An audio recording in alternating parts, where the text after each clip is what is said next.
Assalamualaikum warahmatullahi wabarakatuh. Perkenalkan, nama saya Mariska Septiani dengan NPM 22120111489. Di sini saya akan mempresentasikan makalah yang berjudul Tata Cara Penanganan Perkara Praktik Monopoli dan Persaingan Usaha Tidak Sehat serta Upaya Hukumnya, sebagai pemenuhan tugas mandiri dari mata kuliah Hukum Persaingan Usaha. Latar belakang dari makalah ini yaitu karena semakin meningkatnya persaingan usaha di bidang ekonomi, banyaknya pelaku usaha yang bersaing untuk meningkatkan kualitas produk, barang, atau jasa.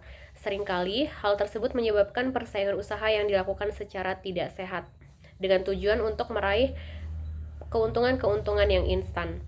Perbuatan tersebut tentunya akan menyebabkan kerugian bagi pihak pesaing. Pemerintah Indonesia telah menunjukkan pentingnya penegakan hukum pada persaingan usaha dengan Undang-Undang Nomor 5 Tahun 1999 tentang larangan praktik monopoli dan persaingan usaha tidak sehat. Namun, setelah 20 tahun berlakunya Undang-Undang Persaingan Usaha tersebut, terjadi perubahan penting dengan lahirnya Undang-Undang Nomor 11 Tahun 2020 tentang Cipta Kerja. Secara garis besar, terdapat 4 perubahan penting terkait penegakan hukum atas Undang-Undang Persaingan Usaha melalui Undang-Undang Cipta Kerja. Yang pertama, yaitu perubahan upaya keberatan dari Pengadilan Negeri ke Pengadilan Niaga. Selanjutnya, yang kedua, yaitu penghapusan jangka waktu penanganan upaya keberatan oleh Pengadilan Niaga dan Mahkamah Agung. Ketiga, penghapusan batasan denda maksimal. Keempat, penghapusan ancaman pidana bagi pelanggaran perjanjian atau perbuatan atau penyalahgunaan posisi dominan.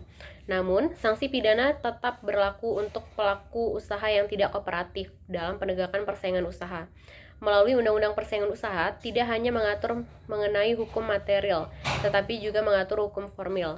Perkembangannya, KPPU telah melakukan 3 perubahan mengenai tata cara penanganan perkara pelanggaran hukum persaingan usaha sejak tahun 2000, dan terbaru adalah Peraturan KPPU Nomor 2 Tahun 2023 tentang tata cara penanganan perkara praktik monopoli dan persaingan usaha tidak sehat.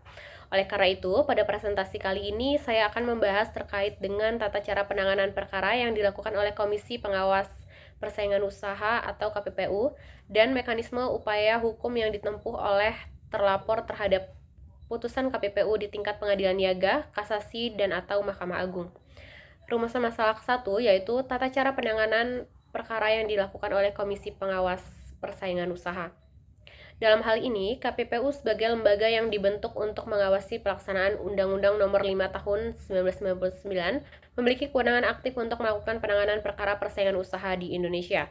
Tata cara penanganan perkara KPPU meliputi beberapa tahapan, yaitu mulai dari penyelidikan awal sumber perkara, penyelidikan oleh investigator, sidang majelis pemeriksaan pendahuluan dan pemeriksaan lanjutan, musyawarah majelis komisi untuk memutus putusan komisi, dan yang terakhir yaitu pembacaan putusan komisi.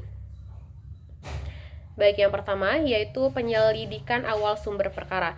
Berdasarkan pasal 19 Peraturan KPPU Nomor 2 Tahun 2023 menentukan bahwa sumber perkara praktik monopoli dan persaingan usaha tidak sehat terbagi menjadi 2, yaitu sumber perkara laporan dan sumber perkara inisiatif komisi. Pemeriksaan atas dasar laporan adalah pemeriksaan yang dilakukan karena adanya laporan dari masyarakat yang dirugikan atau atas dasar laporan pelaku usaha yang dirugikan oleh tindakan pelaku usaha yang dilaporkan. Jangka waktu pelaksanaan penyelidikan awal perkara laporan paling lama 30 hari terhitung sejak laporan diterima satuan tugas. Selain itu, komisi dapat melakukan pemeriksaan terhadap pelaku usaha apabila ada dugaan terjadinya pelanggaran undang-undang ini walaupun tanpa adanya laporan. Jangka waktu pelaksanaan penyelidikan awal perkara inisiatif paling lama 14 hari. Selanjutnya, yang kedua yaitu penyelidikan oleh investigator. Penyelidikan adalah rangkaian kegiatan yang dilakukan dalam rangka pengumpulan paling sedikit 2 alat bukti yang sah sebagai bahan pemeriksaan. KPPU yang dibentuk dalam majelis komisi akan memeriksa adanya dugaan pelanggaran setelah adanya 2 alat bukti yang dilaporkan oleh investigator pemeriksaan di KPPU. Salah satu pembaruan fundamental dalam tahap ini adalah disediakannya kesempatan bagi terlapor untuk mengajukan permohonan perubahan perilaku sejak tahap penyelidikan. Perubahan Perilaku adalah komitmen pelaku usaha dan atau pihak lain dalam bentuk pernyataan perubahan perilaku sehingga diharapkan sejak awal dapat menghindari kerugian yang mungkin timbul yang mempengaruhi perekonomian negara Indonesia. Bukti perubahan sikap harus disampaikan kepada KPPU paling lama 60 hari sejak berakhirnya pemeriksaan pendahuluan dan dapat diperpanjang oleh komisi apabila terdapat alasan yang kuat. Apabila terlapor mengakui dugaan pelanggaran dan bersedia menandatangani fakta integritas perubahan perilaku, maka proses penanganan perkara dapat dihentikan tanpa perlu dilanjutkan ke tahap persidangan, yang mencerminkan semangat restoratif justice dalam hukum persaingan usaha.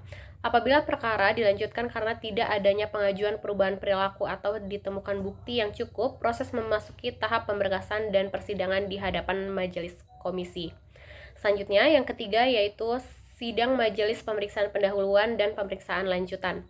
Setelah pemberkasan selesai, majelis komisi dibentuk untuk memeriksa perkara dengan jangka waktu paling lama 30 hari kerja sejak sidang pertama. Untuk pemeriksaan berdasarkan inisiatif, jangka waktu pemeriksaan pendahuluan dihitung sejak tanggal surat penetapan majelis komisi untuk memulai pemeriksaan pendahuluan. Sedangkan untuk pemeriksaan berdasarkan laporan, KPPU terlebih dahulu wajib melakukan penelitian terhadap kejelasan laporan. Apabila laporan lengkap, KPPU akan mengeluarkan penetapan berisi tentang dimulainya waktu pemeriksaan pendahuluan. Jangka waktu pemeriksaan dihitung sejak tanggal surat penetapan dilakukan. Selanjutnya, tim pemeriksa pendahuluan terdiri dari sekurang-kurangnya 3 anggota komisi. Peraturan terbaru memungkinkan majelis hak komisi untuk menetapkan pemeriksaan cepat jika terlapor mengakui seluruh dugaan pelanggaran pada tahap ini. Dikatakan sebagai pemeriksaan cepat karena mengurangi tata cara penanganan perkara yang diatur dalam Undang-Undang Persaingan yang wajib dipenuhi, yaitu pemeriksaan pendahuluan dan juga pemeriksaan lanjutan. Melalui pemeriksaan cepat, tahapan pembuktian yang panjang dipangkas sehingga majelis komisi dapat langsung memutus perkara tanpa melalui proses pemeriksaan lanjutan. Selain itu, seluruh rangkaian persidangan mulai dari pemanggilan hingga pemeriksaan kini telah memiliki landasan hukum yang kuat untuk dilaksanakan secara elektronik atau daring guna meningkatkan efisiensi proses beracara. Jika perkara tidak memenuhi kriteria pemeriksaan cepat, maka sidang dilanjutkan ke tahap pemeriksaan lanjutan untuk pembuktian mendalam melalui pemeriksaan saksi, ahli, dan surat dalam jangka waktu 60 hari sejak berakhirnya pemeriksaan pendahuluan dan dapat diperpanjang paling lama 30 hari. Selanjutnya, yang keempat yaitu musyawarah majelis komisi untuk memutus putusan komisi. Setelah seluruh proses pemeriksaan dan penyampaian kesimpulan oleh para pihak selesai, majelis komisi memasuki tahap musyawarah. Musyawarah majelis komisi bersifat tertutup. Hasil musyawarah majelis komisi dituangkan dalam putusan komisi.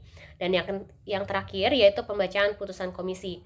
Putusan komisi wajib dibacakan di muka persidangan yang dinyatakan terbuka untuk umum. Perubahan paling krusial adalah pemindahan yurisdiksi upaya hukum keberatan. Keberatan atas putusan KPPU ini diajukan kepada pengadilan niaga, bukan lagi pengadilan negeri, selambat-lambatnya 14 hari kerja setelah terlapor menerima pemberitahuan putusan. Perubahan ini dilakukan untuk menciptakan kepastian hukum dan penanganan perkara persaingan usaha yang lebih terfokus pada hakim yang memiliki kompetensi di rumusan masalah yang kedua yaitu upaya hukum yang ditempuh oleh terlapor terhadap putusan KPPU di tingkat pengadilan negara, kasasi, dan atau Mahkamah Agung. Pasca pemberlakuan Undang-Undang Cipta Kerja, mekanisme upaya hukum terhadap putusan KPPU mengalami perubahan. Upaya hukum terhadap putusan KPPU merupakan bentuk kontrol yudisial yang dijamin dalam sistem hukum Indonesia guna memberikan perlindungan terhadap hak-hak hukum pelaku usaha yang merasa dirugikan oleh keputusan administratif lembaga pengawas. Sebelum Undang-Undang Cipta Kerja diundangkan, pengajuan upaya hukum atas putusan Komisi Pengawas Persaingan Usaha atau KPPU kepada Pengadilan Negeri selambat-lambatnya 14 hari setelah menerima pemberitahuan putusan itu.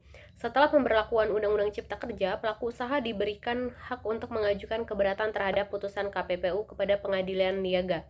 Tenggat waktu pengajuan keberatan ditetapkan maksimal 14 hari sejak putusan KPPU diberitahukan kepada pelaku usaha. Selanjutnya, putusan pengadilan niaga tersebut bukanlah putusan akhir, sebab baik terlapor maupun KPPU masih memiliki hak untuk mengajukan upaya hukum lanjutan berupa kasasi kepada Mahkamah Agung Republik Indonesia dalam jangka waktu 14 hari kerja setelah diterimanya pemberitahuan putusan pengadilan niaga. Hal tersebut menjadikan kasasi sebagai tingkatan terakhir dalam penyelesaian sengketa putusan KPPU. Hal tersebut ditegaskan dalam Peraturan Mahkamah Agung Nomor 3 Tahun 2021 bahwa tidak ada upaya peninjauan kembali. Artinya, baik KPPU maupun terlapor tidak dapat mengajukan upaya hukum luar biasa berupa peninjauan kembali terhadap putusan Mahkamah Agung pada tingkat kasasi. Selanjutnya, kesimpulan dalam presentasi ini yaitu yang pertama, KPPU sebagai lembaga yang dibentuk untuk mengawasi pelaksanaan Undang-Undang Nomor 5 Tahun 1999 memiliki kewenangan aktif untuk melakukan penanganan perkara persaingan usaha di Indonesia. Dalam melaksanakan kewenangan tersebut, KPPU menerbitkan Peraturan KPPU Nomor 2 Tahun 2023 sebagai pedoman tata cara penanganan perkara di KPPU yang meliputi beberapa tahap, yaitu mulai dari penyelidikan awal sumber perkara laporan atau inisiatif komisi, penyelidikan oleh investigator, sidang majelis pemeriksaan pendahuluan dan pemeriksaan lanjutan, musyawarah majelis komisi untuk memutus putusan komisi, pembacaan putusan komisi hingga pembaruan dalam hukum acaranya seperti pemeriksaan cepat, kesempatan perubahan perilaku pelaku usaha, dan penanganan perkara secara elektronik. Yang kedua, yaitu sebelum Undang-Undang Cipta Kerja diundangkan, pengajuan upaya hukum atas putusan Komisi Pengawas Persaingan Usaha atau KPPU kepada Pengadilan Negeri. Setelah pemberlakuan Undang-Undang Cipta Kerja, pelaku usaha diberikan hak untuk mengajukan keberatan terhadap putusan KPPU kepada Pengadilan Niaga. Selanjutnya, putusan Pengadilan Niaga tersebut bukanlah putusan akhir, sebab baik terlapor maupun KPPU masih memiliki hak untuk mengajukan upaya hukum lanjutan berupa kasasi kepada Mahkamah Agung Republik Indonesia. Upaya hukum kasasi merupakan upaya tingkatan terakhir dalam penyelesaian sengketa putusan KPPU. Sekian presentasi dari saya. Mohon maaf apabila terdapat kesalahan dalam penyampaian materi maupun kesalahan dalam penggunaan kalimat. Akhir kata, saya akhiri. Wassalamualaikum warahmatullahi wabarakatuh.